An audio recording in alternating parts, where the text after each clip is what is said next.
नमस्कार, आप लोग का ऑल इंडिया स्टडी में स्वागत है। तो आइए आज हम पढ़ेंगे सीडीपी का pedagogy section, super fast revision करेंगे। तो आइए हम प्रश्न नंबर 1 देखते हैं।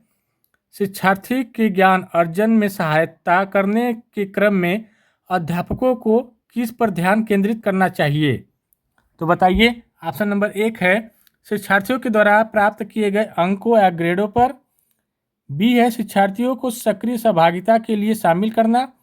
और सी है शिक्षार्थियों के द्वारा अधिगम की अवधारणाओं में कुशलता प्राप्त करना। और डी है सुनिश्चित करना कि विद्यार्थी सब कुछ याद करते हैं। तो देखिए इसका जो सही जवाब क्या हो जाएगा, आप लोग बताइए। अर्जन की बात हो रही है, ज्ञान अर्जन की बात, ठीक ना। तो इसका जो सही जवाब हो जाएगा शिक्षार्थियों को सक्रिय सहभागिता के लिए शामिल करना। ऑप्शन नंबर बी करेक्ट हो जाएगा इसका। अगला क्वेश्चन देखते हैं, प्रश्न नंबर 2। अध्यापक के दृष्टिकोण से प्रतिभाशीलता किसका संयोजन है? ठीक ना, कह रहा है अध्यापक की दृष्टिकोण से प्रतिभाशीलता किसका संयोजन है? ऑप्शन नंबर 1 है उच्च प्रेरणा, उच्च वचनबद्धता, उच्च क्षमता। बी कह रहा है उच्च योग्यता, उच्च क्षमता, उच्च वचनबद्धता। और सी है उच्च क्षमता, उच्च सृजनात्मकता, उच्च वचनबद्धता। और डी है उच्च योग्यता, उच्च सृजनात्मकता, उच्च वचनबद्धता। तो देखिए इसका जो सही आंसर हो जाएगा अध्यापक की दृष्टिकोण से जो प्रतिभाशीलता होता है वो उच्च योग्यता, उच्च सृजनात्मकता और उच्च वचनबद्धता। तो ऑप्शन नंबर डी करेक्ट हो जाएगा इसका। अगला क्वेश्चन देखेंगे, प्रश्न नंबर 3। एनसीए 2005 के अनुसार गलतियां इस कारण से महत्वपूर्ण होती है। ऑप्शन नंबर ए यह अध्यापकों को बच्चों को डांटने के लिए एक तरीका उपलब्ध कराती है। बी कह रहा है ये बच्चे के विचार की अंतर्दृष्टि उपलब्ध कराती है तथा समाधानों को पहचानने में सहायता करती है। सी कह रहा है कि ये कक्षा में कुछ बच्चों को हटाने के लिए आधार उपलब्ध कराती है। और डी है यह विद्यार्थियों को उत्तीर्ण एवं अनुत्तीर्ण समूहों में वर्गीकृत करने के लिए एक महत्वपूर्ण उपकरण है। तो देखिए इसका जो सही आंसर क्या हो जाएगा कि जो गलती की बात है तो ये बच्चे के विचार की अंतर्दृष्टि उपलब्धता कराती है तथा समाधानों को पहचानने में सहायता करती है। तो ऑप्शन नंबर बी हो जाएगा। जैसे मान लीजिए बच्चा गलती कर रहा है तो उससे क्या होगा, उसको एक सीखने में सहायता मिलेगी, ठीक ना। अगला क्वेश्चन देखेंगे हम लोग, प्रश्न नंबर 4। एक बच्चे की कॉपी में लिखने में विपरीत छवियाँ, दर्पण छवि आदि जैसी गलतियाँ मिलती है। इस प्रकार का बच्चा लक्षण प्रदर्शित कर रहा है। ऑप्शन नंबर ए अधिगम में असक्षमता। और बी है अधिगम में कठिनाई। और सी है अधिगम में समस्या। और डी है अधिगम में असुविधा। तो बताइए क्या कर रहा है, विपरीत लिखने में क्या विपरीत छवियाँ, दर्पण छवि जैसी गलतियाँ कर रहा है। तो इसका सही आंसर हो जाएगा अधिगम में असक्षमता, ठीक ना। ऑप्शन नंबर ए करेक्ट हो जाएगा। अगला क्वेश्चन देखेंगे, प्रश्न नंबर 5। निम्नलिखित में कौन सा बच्चों में संज्ञानात्मक विकास के लिए सर्वाधिक उपयुक्त है? ऑप्शन नंबर 1 है अध्यापकों की कोई भी सहभागिता नहीं, ये पहले ही गलत हो गया। बी वाला है कक्षा कक्ष का नियंत्रित परिवेश, ये भी नहीं। सी कह रहा है कक्षा कक्ष का अधिकारवादी परिवेश, ये भी नहीं। कक्षा कक्ष का प्रजातांत्रिक परिवेश, ठीक है, प्रजातांत्रिक परिवेश रहेगा तो बच्चा अच्छे तरीके से सहयोगात्मक विकास के लिए सबसे उपयुक्त माना जाएगा, ठीक ना। अगला क्वेश्चन देखेंगे, प्रश्न नंबर 6। बच्चों के अधिगम को सुगम बनाने के लिए अध्यापकों को एक अच्छे कक्षाई परिवेश का सृजन करने की आवश्यकता होती है। इस प्रकार के अधिगम परिवेश का सृजन करने के लिए नीचे दिए गए कथनों में कौन सही नहीं है? तो ऑप्शन नंबर 1 है अध्यापकों के अनुसार कार्य करना। बी है बच्चों को स्वीकार करना। सी अध्यापक का सकारात्मक रुख। और डी है बच्चे के प्रयासों को स्वीकृति। तो देखिए अगर सही नहीं कर रहा है तो इसका मतलब ये हो गया कि वह अध्यापकों के अनुसार कार्य करने की बात हो, ये गलत होगा, ठीक ना। तो option number C A correct सही हो जाएगा। अगला क्वेश्चन हम लोग देखेंगे, प्रश्न नंबर 7। लड़कों एवं लड़कियों के विषय में कुछ कथन नीचे दिए गए हैं, आपके अनुसार इनमें से कौन सा सही है? देखिए सुपर फास्ट क्लास है तो जिसकी वजह से बस सिर्फ आंसर और थोड़ा सा समझाते हुए चलते हैं। ऑप्शन नंबर ए है लड़कों को घर के कामों में सहायता करनी चाहिए। बी है सभी लड़कियों की विज्ञान तथा लड़कों को विज्ञान तथा लड़कियों को गृह विज्ञान पढ़ाया जाना चाहिए। और सी लड़कियों को घर के कामों में सहायता करनी चाहिए। और डी है लड़कों को घर के बाहर के कामों में सहायता करनी चाहिए। तो देखिए इसका जो सही आंसर क्या हो जाएगा, लड़कों को घर के कामों में सहायता करनी चाहिए, ठीक ना, बाहर भी और घर के कामों में भी लड़कों को सहायता करनी चाहिए। तो ऑप्शन नंबर ए करेक्ट हो जाएगा। आइए अगला क्वेश्चन देखते हैं, प्रश्न नंबर 8। एक प्रभावशाली अध्यापिका होने के लिए यह महत्वपूर्ण है। ऑप्शन नंबर 1 है समूह गतिविधियाँ के बजाय व्यक्तित्व अधिगम पर ध्यान देना। बी है विद्यार्थियों के द्वारा प्रश्न पूछने के कारण उत्पन्न व्यवधान की अनदेखी करना। सी है प्रत्येक बच्चे के संपर्क में रहना। और डी है पुस्तक से उत्तरों को लिखाने पर बल देना।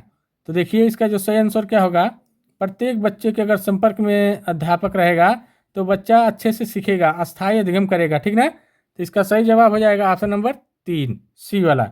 अगला देखेंगे प्रश्न नंबर 9 है निम्नलिखित में कौन सा एक उपयुक्त रचनात्मक आकलन कार्य नहीं है।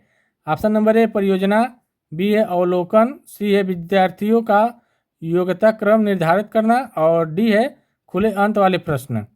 कह रहा है कौन सा रचनात्मक आकलन नहीं है। रचनात्मक आकलन कौन नहीं होगा, विद्यार्थियों का योग्यता क्रम निर्धारित करना, ये जो है रचनात्मक में नहीं आएगा। रचनात्मक मतलब होता है कि उसमें करके सीखने वाली बात इसमें नहीं आ रही है, ठीक ना। तो ये वाला ऑप्शन सी करेक्ट हो जाएगा। अगला देखते हैं प्रश्न नंबर 10। विकृत लिखावट से संबंधित लिखने की योग्यता में कमी किसका एक लक्षण है। ऑप्शन नंबर 1 है डिस्प्रैक्सिया, बी है डिसकैलकुलिया और सी है डिसलेक्सिया और डी है डिसग्राफिया। कह रहा है विकृत लिखावट का बात आ गई तो ग्राफ की बात आ गई तो डिसग्राफिया, ठीक ना। इसका जो सही आंसर हो जाएगा dysgraphia, option number D correct हो जाएगा। डिसकैलकुलिया क्या होता है, गणना के लिए। डिसलेक्सिया जो होता है पढ़ने के लिए होता है, ठीक ना। अगला क्वेश्चन देखेंगे प्रश्न नंबर 11। पियाजे के सिद्धांत के अनुसार निम्नलिखित में कौन सा व्यक्ति के संज्ञानात्मक विकास को प्रभावित नहीं करेगा। ऑप्शन नंबर 1 है सामाजिक अनुभव, परिपक्वन, क्रियाकलाप, भाषा। तो देखिए जो संज्ञानात्मक विकास को प्रभावित नहीं करेगा पियाजे के अनुसार, सामाजिक जो अनुभव होता है यह क्या करेगा, नहीं प्रभावित करेगा। ऑप्शन नंबर 1 करेक्ट हो जाएगा। अगला क्वेश्चन देखेंगे प्रश्न नंबर 12। इनमें से कौन सा त्रिंतत्रीय सिद्धांत में व्यवहारिक बुद्धि का अभिप्राय नहीं है। ऑप्शन नंबर है केवल अपने विषय में व्यवहारिक रूप से विचार करना। ये देखिए नहीं पूछा है ना, तो देखिए केवल आ गया तो पहला ही सवाल हो जाएगा, ऑप्शन सही हो जाएगा, ठीक ना। अगला देखेंगे प्रश्न नंबर 13। ये सुपर फास्ट क्लास है, आप लोग बहुत जरूर देखिए, बहुत महत्वपूर्ण प्रश्न होने वाला है सब। और वीडियो अच्छी लगे चैनल को लाइक शेयर सब्सक्राइब कर दीजिए, आप लोग लाइक शेयर सब्सक्राइब नहीं करते हैं। कोई भी नाराज हो सकता है, यह सामान फिर से देखते हैं। बाद में देखना नहीं जी, अभी पढ़ा रहा हूँ ना, जाओ। ठीक है, देखिए प्रश्न नंबर 13 देखते हैं। कोई भी नाराज हो सकता है आसान है, परंतु एक सही व्यक्ति के ऊपर सही मात्रा में सही समय पर सही उद्देश्य के लिए तथा सही तरीके से नाराज होना आसान नहीं, यह संबंधित है। ऑप्शन नंबर 1 सामाजिक विकास से, बी है शारीरिक विकास से, सी संज्ञानात्मक विकास से और डी है संवेगात्मक विकास से। तो देखिए इसका जो सही आंसर क्या हो जाएगा, संवेगात्मक विकास से, ठीक ना। ऑप्शन नंबर डी करेक्ट हो जाएगा। आइए प्रश्न नंबर 14 देखते हैं। अधिगम में आकलन किस लिए आवश्यक होता है। तो ऑप्शन नंबर है जांच परीक्षण के लिए, बी है प्रेरणा के लिए, सी है पृथक्करण और श्रेणी क्रम के उद्देश्य को प्रोत्साहन देने के लिए और डी है ग्रेड एवं अंकों के लिए। तो कह रहा है कि अधिगम में आकलन किसके लिए आवश्यक होता है, तो यह होता है प्रेरणा के लिए, ठीक ना। तो इसका सही जवाब हो जाएगा प्रेरणा के लिए। अगला क्वेश्चन देखेंगे प्रश्न नंबर 15। प्रचलित योजनाओं में नई जानकारी जोड़ने को किस नाम से जाना जाता है? कह रहा है नई जानकारी। ऑप्शन नंबर ए साम्य धारण, बी है संगठन, और सी है आत्मसातकरण, और डी है समायोजन। तो देखिए जो प्रारंभिक योजनाओं में नई जानकारी जोड़ने के बात आ गई है तो इसका मतलब है संगठन, ठीक ना? संगठन नहीं होगा, ठीक ना? संगठन तो आगे हो जाता है, आत्मसातकरण, ठीक ना?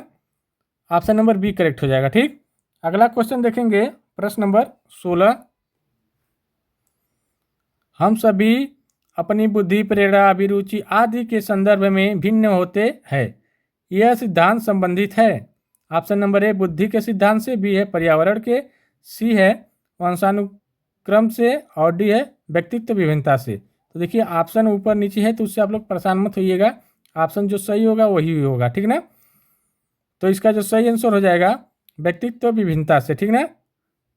क्योंकि प्रेरणा, अभिबुद्धि, रुचि ये सब क्या होते हैं? भिन्न होते हैं, सभी व्यक्ति में अलग अलग होते हैं, तो इसलिए ऑप्शन नंबर डी करेक्ट हो जाएगा। आइए प्रश्न नंबर 17 देखते हैं। वंचित समूहों के विद्यार्थियों को सामान्य विद्यार्थियों के साथ साथ पढ़ाना चाहिए, इसका अभिप्राय क्या है? ऑप्शन नंबर ए विशेष शिक्षा, अपवर्जक शिक्षा, एकीकृत शिक्षा, समावेशी शिक्षा। तो देखिए इसका जो सही जवाब हो जाएगा समावेशी शिक्षा, ऑप्शन नंबर डी करेक्ट हो जाएगा। अगला क्वेश्चन देखेंगे, प्रश्न number 18। Out of the box चिंतन किससे संबंधित है? तो ऑप्शन नंबर ए स्मृति आधारित चिंतन, बी अपसारी चिंतन, सी है अभिसारी चिंतन, और डी है अनुकूलन चिंतन। तो कह रहा है कि आउट ऑफ द बॉक्स, इसका मतलब है कि ओपन, अरे खुला, खुला की बात आ जाएगी तो हो जाएगा अपसारी चिंतन, ठीक ना? ऑप्शन नंबर बी, जैसे एक बिंदु है यहाँ से किसी साइड आप ऐसे जा सकते हैं, ठीक ना? खुला हुआ प्रश्न, खुली हुई, और अपसारी अभिसारी का मतलब होता है कहीं से आकर के कई जगह मिल जाना, बद्ध हो जाता है, ठीक ना? अगला क्वेश्चन देखेंगे, प्रश्न नंबर 19। शिक्षक ने अध्यापकों के द्वारा विद्यार्थियों का आकलन इस अंतर्दृष्टि को विकसित करने के लिए किया जा सकता है। ऑप्शन नंबर एक है उन विद्यार्थियों को प्रोन्नत न करना जो विद्यालय के स्तर के अनुकूल नहीं। बी कह रहा है शिक्षार्थियों की आवश्यकता के अनुसार शिक्षण उपागम में परिवर्तन करना, ठीक ना? सी कह रहा है कक्षा में प्रतिभाशाली तथा कमजोर शिक्षार्थियों के समूह बनाना, और डी है उन शिक्षार्थियों की पहचान करना जिन्हें उच्चतर कक्षा में प्रोन्नत करना है। तो देखिए इसका जो सही आंसर क्या हो जाएगा, अंतर्दृष्टि की बात कर रहा है, अंतर्दृष्टि विकसित करने की बात कर रहा है, तो इसका जो सही आंसर होगा शिक्षार्थियों की आवश्यकता के अनुसार शिक्षण अधिगम या शिक्षण उपागम में परिवर्तन करना, ठीक ना? तो ऑप्शन नंबर बी करेक्ट हो जाएगा। आइए अब आप देखते हैं प्रश्न नंबर 20। सुपर फास्ट क्लास है इसलिए बहुत तेजी से पढ़ाया जा रहा है, तो आप लोग जरूर पढ़िए, ध्यान दीजिए। अधिगम अनुभव को इस प्रकार से आयोजित किया जाना चाहिए जिससे अधिगम को सार्थक कराया जा सके। नीचे दिए गए अधिगम अनुभव में से कौन से बच्चों के लिए सार्थक अधिगम को सुगम नहीं बनाता? ऑप्शन नंबर 1 है विषय वस्तु पर प्रश्न बनाना, बी है प्रकरण पर परिचर्चा और वाद विवाद, और सी है प्रकरण पर प्रस्तुतिकरण, और डी है विषय वस्तु की केवल याद करने के आधार पर पुनरावृत्ति। तो देखिए इसका जो सही जवाब क्या हो जाएगा, कह रहा है सुगम नहीं बना रहा है। देखिए यहाँ पर केवल वाला याद वाली बात आ गई, निगेटिव है, तो इसलिए इसका सही आंसर यही हो जाएगा। आइए प्रश्न नंबर 21 देखते हैं। 21 है बच्चों को शाब्दिक या गैर शाब्दिक दंड देने का परिणाम होता है। ऑप्शन नंबर ए बच्चे की छवि की सुरक्षा, बी है उनके अंकों में सुधार करना, सी है उनके स्वयं के प्रति अवधारणा को नष्ट करना, और डी है उन्हें कार्य करने के लिए प्रेरित करना। तो देखिए इसका जो सही जवाब क्या हो जाएगा, उनके स्वयं के प्रति अवधारणा को नष्ट करना, ऑप्शन नंबर सी करेक्ट हो जाएगा। आइए प्रश्न नंबर 22 देखते हैं। अध्यापिका ने एक कमेटी के प्रधान को सभापति के स्थान पर सभाध्यक्ष लिखा, यह संकेत करता है कि अध्यापिका ऑप्शन नंबर 1 है भाषा पर अच्छा अधिकार रखती है, बी है एक लिंग मुक्त भाषा का प्रयोग कर रही है, सी है लिंग पूर्वाग्रह से ग्रस्त है, और डी है एक अधिक उपयुक्त पारिभाषिक शब्द का पालन करती है। तो देखिए इसका जो सही आंसर हो जाएगा, ये सभापति की बात करिए, सभापति सभाध्यक्ष लिखा, ठीक ना? सभापति के स्थान पर सभाध्यक्ष लिखा, तो इसका मतलब है कि एक लिंग मुक्त भाषा का प्रयोग कर रही है, ठीक ना? क्योंकि सभापति है, एक लिंग में आ जाएगा, ठीक ना, इसलिए। अगला क्वेश्चन देखेंगे, प्रश्न नंबर 23, सतत एवं व्यापक मूल्यांकन किस लिए आवश्यक है? तो ऑप्शन नंबर ए शिक्षा बोर्ड की जवाबदेही रूब करने के लिए, बी है जल्दी जल्दी की जाने वाली गलतियों की तुलना में कम अंतराल पर की जाने वाली गलतियों को सुधारने के लिए, और सी है यह समझने के लिए कि अधिगम का किस प्रकार अवलोकन किया जाता है, दर्ज किया जाता है, वह सुधार किया जा सकता है, और डी है शिक्षण के साथ परीक्षण का तालमेल बैठाने के लिए। तो देखिए इसका जो सही जवाब हो जाएगा ऑप्शन नंबर सी हो जाएगा। अगला क्वेश्चन देखेंगे, प्रश्न नंबर 24, लॉरेंस कोलबर्ग के सिद्धांत में कौन सा स्तर नैतिकता की अनुपस्थिति को सही अर्थ रूप से सूचित करता है? तो ये देखिए स्तर एक ही करता है, नैतिकता की बात करता है, ठीक ना। ऑप्शन नंबर ए बी वाला करेक्ट हो जाएगा। आइए हम प्रश्न नंबर अब देखते हैं 25, निम्नलिखित में कौन सा बच्चों के समाजीकरण के प्रगतिशील मॉडल के संदर्भ में सही नहीं है? तो देखिए ऑप्शन नंबर 1 है बच्चे विद्यालय में बताई गई बातों को स्वीकार करते हैं चाहे उनकी सामाजिक पृष्ठभूमि भी कुछ भी हो। दूसरा है बी वाला कक्षा में प्रजातंत्र के लिए स्थान होना चाहिए। सी वाला समाजीकरण सामाजिक नियमों का अधिग्रहण है, और डी है समूह कार्य में सक्रिय सहभागिता तथा सामाजिक कौशलों को सीखना। तो देखिए इसका जो सही जवाब हो जाएगा, बच्चे विद्यालय में बताई गई बातों को स्वीकार करते हैं चाहे उनकी सामाजिक पृष्ठभूमि कुछ भी हो। तो ऑप्शन नंबर 1 करेक्ट हो जाएगा। आइए प्रश्न नंबर 26 देखते हैं। अध्यापिका ने ध्यान दिया कि पुष्पा अपने आप किसी एक समस्या का समाधान नहीं कर सकती, फिर भी वह एक वयस्क या साथी के मार्गदर्शक में उपस्थिति में ऐसा करती है कि इस मार्गदर्शन को कहते हैं। देखिए फिर क्वेश्चन देख लेते हैं। 26 है अध्यापिका ने ध्यान दिया कि पुष्पा अपने आप किसी एक समस्या का समाधान नहीं कर सकती, फिर भी वह एक वयस्क या साथी के साथ मार्गदर्शन की में उपस्थित रहती है, ठीक ना। ऐसा करती है या उपस्थित रहती है, तो इसका मतलब हो गया कि इसका मार्गदर्शक कहते हैं, कौन सा मार्गदर्शक कहेंगे? तो ऑप्शन नंबर ए पूर्व क्रियात्मक चिंतन, बी है समीप विकास का क्षेत्र, और सी है सहारा देना, और डी है पार्श्वकरण। तो देखिए इसका जो सही जवाब हो जाएगा सहारा दे रही है, ठीक ना। वो क्या कर रही है, नहीं कर पा रही लेकिन साथ में रह रही है तो सहारा मिल रहा है। आइए प्रश्न नंबर 27 देखते हैं। निम्नलिखित में कौन सा प्रारंभिक बाल्यावस्था अवधि के दौरान उन भूमिकाओं का व्यवहार के बारे में जानकारी प्रदान करते हैं जो एक समूह में स्वीकार है? ऑप्शन नंबर 1 अध्यापक एवं साथी, बी है साथी एवं माता पिता, और सी है माता पिता एवं भाई बहन, और डी है भाई बहन एवं अध्यापक। कह रहा है कि प्रारंभिक बाल्यावस्था के दौरान भूमिका में व्यवहार में बहुत अधिक जानकारी प्रदान करने के लिए शामिल होते हैं। तो इसका मतलब हो गया है उस माता पिता और कौन, भाई बहन बच्चों के, ठीक ना। तो ऑप्शन नंबर 3 सही हो जाएगा। ये सुपर फास्ट क्लास है, ध्यान रहे। वीडियो अच्छी लगे चैनल को लाइक कर दीजिए, शेयर कर दीजिए। प्रश्न नंबर 28 है निम्नलिखित में कौन सा आयु समूह परवर्ती बाल्यावस्था श्रेणी के अंतर्गत आता है? तो देखिए बाल्यावस्था के अंतर्गत की श्रेणी पूछ रहा है, ठीक ना। तो ये जो 6 से 11 वर्ष की आयु होती है वो बाल्यावस्था में आती है। तो ऑप्शन नंबर सी करेक्ट हो जाएगा। आइए प्रश्न नंबर 29 देखते हैं। आजर व तर्क देता है कि आप विकास व्यक्ति के नैसर्गिक प्रवृत्ति से प्रभावित होता है, जबकि सोनाली महसूस करती है कि यह परिवेश से प्रभावित होता है। आजर्व और सोनाली के बीच यह चर्चा किस विषय में है? देखिए फिर से क्वेश्चन देखते हैं तब समझ में आएगा, एक बार में नहीं समझ में आएगा, क्वेश्चन बड़ा है।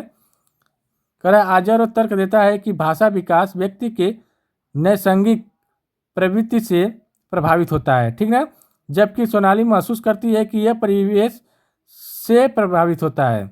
आजर और सोनाली के बीच में यह चर्चा किस विषय पर है, ठीक ना। तो देखिए ये जो है प्राकृतिक तथा पालन पोषणवाद विवाद। तो इसका सही जवाब हो जाएगा ऑप्शन नंबर सी, ठीक। अगला क्वेश्चन देखेंगे, प्रश्न नंबर 30 और लास्ट और अंतिम क्वेश्चन है। विद्यार्थी को स्वच्छता के लिए प्रेरित करने हेतु उनके स्वच्छता समिति का सदस्य बनाना प्रतिबिंबित करता है? ऑप्शन नंबर है प्रेरणा का व्यवहारिक उपागम, बी है प्रेरणा का मानवतावादी उपागम, सी है प्रेरणा का संज्ञानात्मक उपागम और डी है प्रेरणा के सामाजिक संस्कृति संकल्पनाएं। तो देखिए इसका जो सही आंसर हो जाएगा प्रेरणा की सामाजिक सांस्कृतिक संकल्पनाएं, ठीक है। तो ऑप्शन नंबर डी करेक्ट हो जाएगा। ये हमारा सुपर फास्ट क्लास 30 नंबर आपका कंप्लीट हुआ। और वीडियो अच्छी लगी चैनल को लाइक कर दीजिए, शेयर कर दीजिए, सब्सक्राइब भी कर लीजिए, ताकि सुपर फास्ट क्लास में आप लोगों को डेली बेहतर से बेहतर कंटेंट देने का प्रयास करें। और आप लोगों के एक मोटिवेशनल, आपका जो मोटिवेशनल बहुत ज़रूरी है और मेरा भी मोटिवेशनल आप लोग बढ़ाइए, सिर्फ लाइक शेयर सब्सक्राइब करके। अब मिलते हैं अगले वीडियो में, तब तक के लिए नमस्कार, बाय बाय।